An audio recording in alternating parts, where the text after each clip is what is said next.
जय हिंद। चारा चोर की पार्टी और उनके कार्यकर्ता सारण में बूथ छापने के प्रयास में एक दंगा को भड़काते हैं। उन्हें पता है, वो डरे हुए हैं कि वो चुनाव हार रहे हैं और जीरो पे बिहार में क्लीन बोल्ड हो रहे हैं।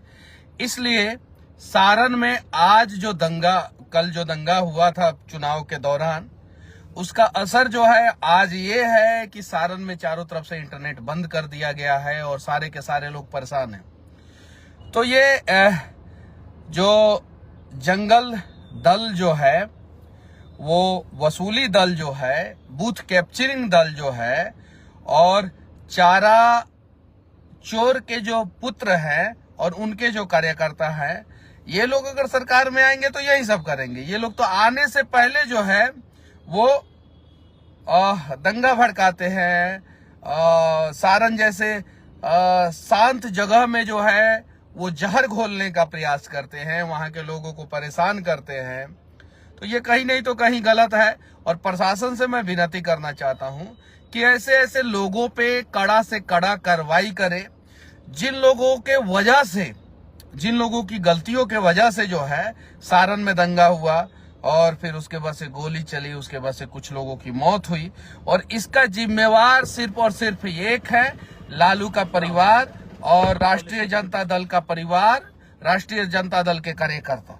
सिर्फ अगर वहां पे जो है ये लोग जो है दंगा नहीं भड़काए होते तो शायद जो है ये समस्या नहीं होती, और बूथ कैप्चरिंग नहीं किए होते तो शायद जो है ये समस्या नहीं होती। ये लोग जो है बूथ कैप्चरिंग करने का प्रयास किए और भारतीय जनता पार्टी के जो कार्यकर्ता है वो चाहते थे कि बूथ कैप्चरिंग ना हो। एक वीडियो भी वायरल हो रहा है जिसमें एक व्यक्ति जो है लगातार कह रहा है कि बूथ कैप्चरिंग नहीं होगा, बूथ कैप्चरिंग नहीं होगा, बूथ कैप्चरिंग नहीं होगा, और ये लोग जो है बूथ कैप्चरिंग करने का प्रयास कर रहे हैं।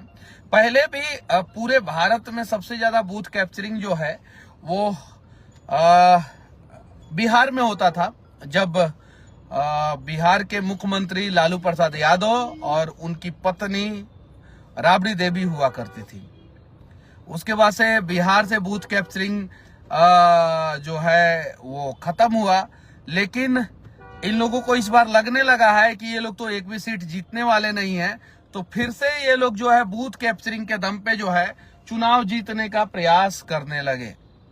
और सारण में जो घटना घटी है वो एकदम दुर्भाग्यपूर्ण है और ऐसी घटना नहीं होनी चाहिए। और बस मैं वहां के लोगों से कहना चाहता हूं और सारे पार्टियों के कार्यकर्ताओं से कहना चाहता हूं कि आप लोग शांति बनाए रखें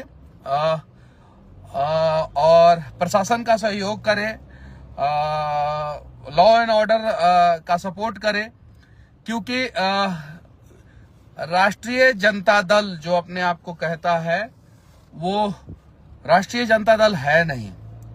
वो तो वसूली करने वाला, बूथ कैप्चरिंग करने वाला, किडनैपिंग करने वाला दल है, और उस दल की सरकार किसी भी हाल में तो आने वाली नहीं है। पूरे देश में 23 सीट पे चुनाव लड़ रहे हैं, सिर्फ 23 सीट पे, और लालू जी ऐसी ऐसी बातें करते हैं कि लगता है कि उनका बेटा जी जो है वो पूरे देश का चारा घोटाला कर लेंगे, पूरे देश का चारा खा जाएंगे। सिर्फ 23 ही सीट पे चुनाव लड़ रहे हैं। संविधान ये लोग बचाएंगे, दिन रात संविधान की हत्या करते हैं, बूथ कैप्चरिंग करते हैं, गोली बंदूक चलवाते हैं और इस प्रकार की घटना को अंजाम देते हैं, तो ये लोग संविधान कैसे बचाएंगे। तो मैं आप लोगों से कहना चाहता हूं कि कृपया करके ऐसे लोगों का साथ ना दे, अच्छे लोगों का साथ दे और इन लोगों को सबक सिखाएं, क्योंकि इन लोगों को इसलिए भी सबक सिखाना जरूरी है कि ऐसे लोग सरकार में आने से पहले जो है अपना चाल चरित्र दिखाना शुरू कर दिए, और इन लोगों का चरित्र तो यही है कि इनकी जब भी सरकार बनती है बिहार में जो है वो सूरज ढलने से पहले लोग जो है अपने घरों में जाना शुरू कर देते हैं। अभी बीच में जो है 17 महीने की सरकार बनी थी, बहुत सारे जगहों पे जो है शाम को जो है दुकानें बंद हो जाती थी।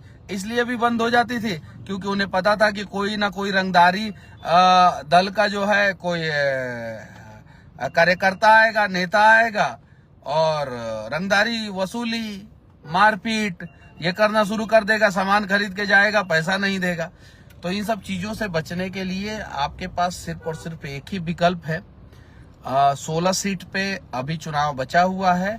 25 तारीख को जो है छठे चरण का चुनाव है और 1 तारीख को जो है 7वें चरण का चुनाव है और 16 सीट पे चुनाव बचा हुआ है। तो इन सारे सीटों पे जो है एनडीए के प्रत्याशियों को जो है वोट दे और भारी से भारी संख्या में जो है इन्हें भारी से भारी बहुमत से जो है इन्हें जिताएं, ताकि जो है ये वसूली दल वाले लोग हैं इन्हें सबक मिले और इसके बाद से जो है ये लोग कहीं भी बिहार को बदनाम करने वाला कुकृत्य ना करें। जय हिंद।